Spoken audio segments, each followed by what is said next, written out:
Next बेटा हम यहाँ डिस्कस कर रहे हैं ट्रिग्नोमेट्रिक फंक्शन मिसलिनियस एक्सरसाइज का क्वेश्चन नंबर 10। ये कहता है find sine x by two cos x by two and tan x by two for sine x is equals to 1/4 x belongs to second quadrant.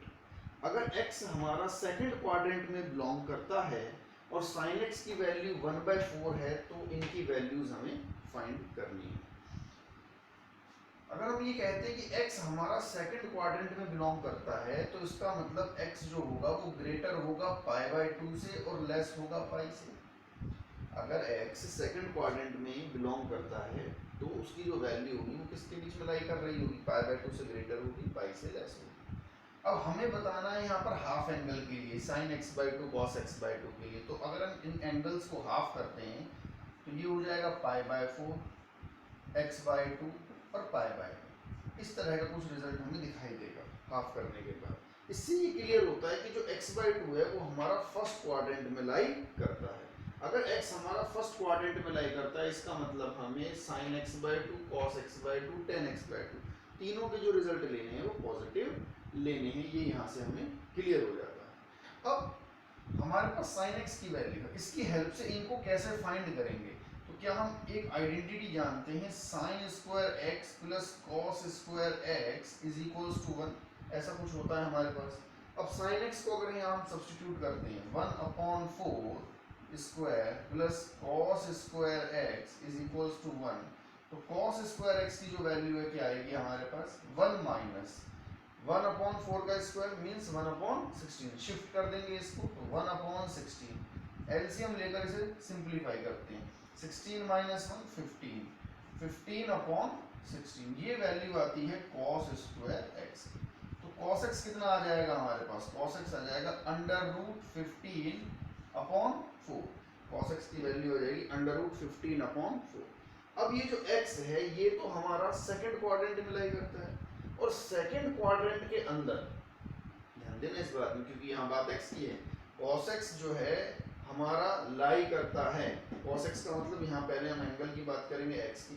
x हमारा second quadrant में और second quadrant में cos हमारा negative होता है तो इसका मतलब मुझे यहाँ पर लेना होगा नेगेटिव, क्योंकि स्क्वायर है अंडर रूट लेंगे प्लस और माइनस का साइन आएगा। मैं नेगेटिव ले रहा हूँ, इसके पीछे रीजन देंगे since x belongs to second quadrant.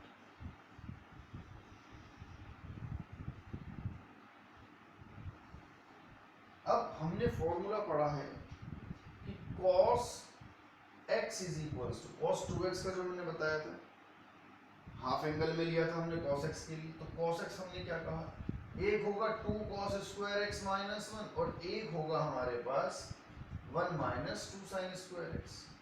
तो इसकी अब हम हेल्प ले सकते हैं कि cos x हमारे पास cos के टर्म्स में भी है और cos x हमारा sin के टर्म्स में भी है। अब यहाँ पर x है तो यहाँ पर होना है x बाई टू, यहाँ x है तो यहाँ होना है x बाई टू, क्योंकि हाफ एंगल की बात हम कर रहे हैं।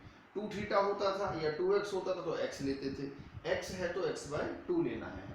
अब इनको अप्लाई अगर हम यहाँ करते हैं क्योंकि हमें cos x बाई टू भी चाहिए और sin x बाई टू भी, तो फर्स्ट फॉर्मूले की हम बात करते हैं। cos x is equals to 2 cos square x by two, 2 cos square x by two minus 1। Value substitute करते हैं, cos x हमारे पास है minus √15/4 is equals to 2 cos square x by two minus 1। इसको सॉल्व करते हैं, 2 cos square x by two is equals to 1 इधर जाकर पॉजिटिव हो जाएगा तो 1 माइनस √15/4। एलसीएम ले लेंगे इसका तो आ जाएगा 4 माइनस √15/4। ये आएगी value cos square x by two की। यहाँ जो 2 है उसको हम डिनोमिनेटर में शिफ्ट कर देते हैं और इस 4 को हम लिख देते हैं 8। तो ये हो जाएगा cos square x by two is equals to 4 minus √15/8। हमें चाहिए cos x बाई टू की वैल्यू तो हम लिखेंगे cos x by two is equals to √4 minus √15/8।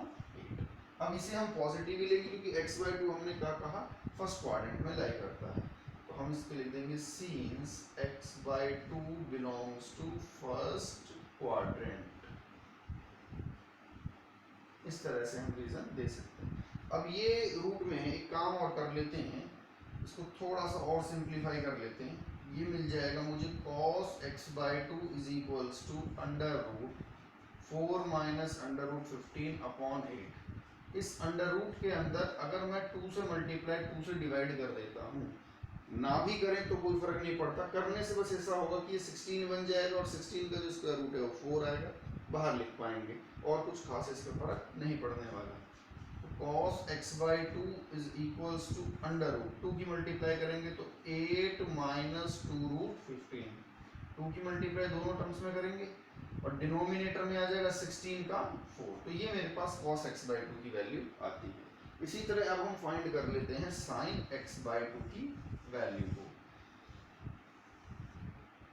अब इस फॉर्मूले को, अब मैंने यहाँ पर जो स्टेप्स करके दिखाए हैं इसको थोड़ा सा यहाँ एक बार फिर समझ लेते हैं। अगर मैं यहाँ पर कहूँ आपसे कि 2 sin square x/2 is equals to 1 minus cos x, ज़्यादा बेहतर रहेगा क्योंकि मुझे तो sin x/2 की वैल्यू पता नहीं है। इसको इधर शिफ्ट कर लेते हैं पॉजिटिव, इसको इधर शिफ्ट कर लेते हैं नेगेटिव और 2 से यहाँ से डिवाइड हम करके लिख देते हैं।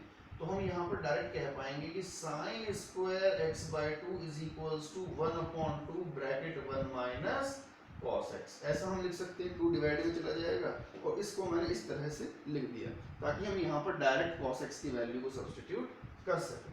तो हमने लिखा sin square x/2 is equals to 1/2 bracket 1 minus cos x। cos x क्या था हमारे पास जो हमने फाइंड किया था, माइनस अंडर रूट 15/4।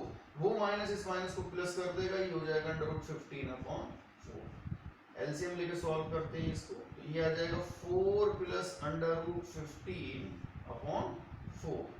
तो sin x/2, sin x/2। अब स्क्वायर रूट ले लेते हैं इसका, तो स्क्वायर रूट लेंगे तो हमें क्या मिलेगा 4 plus under root 15/8, 4 into 2 8। Same case ऐसा ही कुछ यहाँ दिखाई देने लगा, 2 से मल्टीप्लाई 2 से डिवाइड कर लेते हैं तो क्या आएगा sin x/2 is equals to under root 4 plus under root 15/8 multiply and divide by 2। Under root के अंदर ही हम ऐसा कर लेते हैं, डिनोमिनेटर सेम बन जाएगा, इसमें 4 आएगा डिनोमिनेटर। लिख लेते हैं नेक्स्ट स्टेप होगा sin x/2 is equals to under root 8 plus 2 under root 15/4। ये वैल्यू आती है हमारे पास sin x/2 और cos x/2 की। अब इसमें हमें चाहिए tan x/2, तो tan को लिखने के लिए इसको रब कर लेते हैं यहाँ से।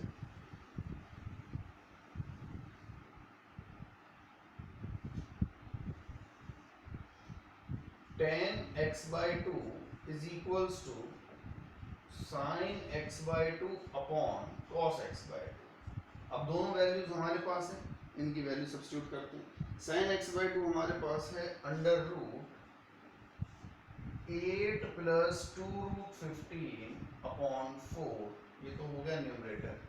डिनोमिनेटर में cos x/2 की वैल्यू वो है 8 माइनस 2 रूट 15, 8 माइनस 2 रूट 15/4, ये डिनोमिनेटर। 4 से 4 cancel, tan x/2 is equals to under root 8 plus 2 root 15 divide by under root 8 minus 2 root 15। अब tan x/2 का रिजल्ट तो ये आ गया हमारे पास, under root this upon under root this. But अगर हम चाहें इसे तो अभी रेशनलाइज करके और थोड़ा सिंप्लीफाई कर सकते हैं। तो अगर मैं मल्टीप्लाई एंड डिवाइड, अगर मैं इसके रेशनलाइज करना चाहता हूँ, अपोजिट साइन लेकर मल्टीप्लाई करता हूँ, तो ये मैंने लिखा 8 plus 2 root 15 upon under root 8 plus 2 root 15, ऐसा हम लिख सकते हैं। अब यहाँ पर होगा क्या, ये भी अंडर रूट के अंदर जो क्वांटिटी है, ये भी अंडर रूट के अंदर जो क्वांटिटी, दोनों सेम है। तो कुछ ऐसा हम जानते हैं, under root x into under root x हो जाएगा। तो जब इन दोनों की हम मल्टीप्लाई करेंगे तो रूट तो हम यहाँ से रिमूव कर देंगे, तो इसको मैं लिख सकता हूँ 8 प्लस 2 रूट 15। अब यहाँ देखते हैं, यहाँ देखेंगे अंडर रूट के अंदर जो वैल्यू है यहाँ और यहाँ, ये पॉजिटिव है और ये नेगेटिव है। कुछ ऐसा समझ में आता है जैसा root a into root b को लिखते हैं तो अंडर रूट a भी लिखते हैं। तो जब रूट में इन दोनों की मल्टीप्लाई होगी तो अंदर वाली टर्म्स पे हम ध्यान देते हैं। यहाँ दिखाई देगा a माइनस बी, यहाँ दिखाई देगा a प्लस बी। तो a plus b a minus b means a square minus b square. तो स्क्वायर रूट यानी अंडर रूट में a square 8 square minus 2 root 15 का square, a square minus b square. अब इसको सिंप्लीफाई हम कर लेते हैं। न्यूमरेटर तो as it is 8 plus 2 under root 15। Denominator में देखते हैं, यहाँ पर अंडर रूट में 8 स्क्वायर 64 माइनस, अब इसको समझते हैं। ये लिखा है 2 अंडर रूट 15 का होल स्क्वायर, तो इसको ऐसे देखें, 2 का स्क्वायर करेंगे तो 4, रूट 15 का स्क्वायर करेंगे तो 15, 15 इंटू 4 करेंगे तो हमारे पास आएगा 60। ये हो जाएगा 8 प्लस 2 रूट 15 अपॉन 64 में से 60 को माइनस करेंगे 4, 4 का अंडर रूट लेंगे तो 2। न्यूमरेटर से अगर हम 2 कॉमन ले लेते हैं तो हमें मिलेगा 4 प्लस अंडर रूट 15 अपॉन 2, 2 से 2 कैंसिल कर लेते हैं, तो ये आ जाएगा हमारे पास 4 प्लस अंडर रूट 15। तो ये जो वैल्यू है ये आएगी हमारे पास 10x/2। तो इस तरह से हमारे पास sin x/2, cos x/2 और tan x/2 की वैल्यूज आ जाती है। आई होप ये लेक्चर आपको समझ में आ गया होगा। अब इसे आप कॉपी कर लें।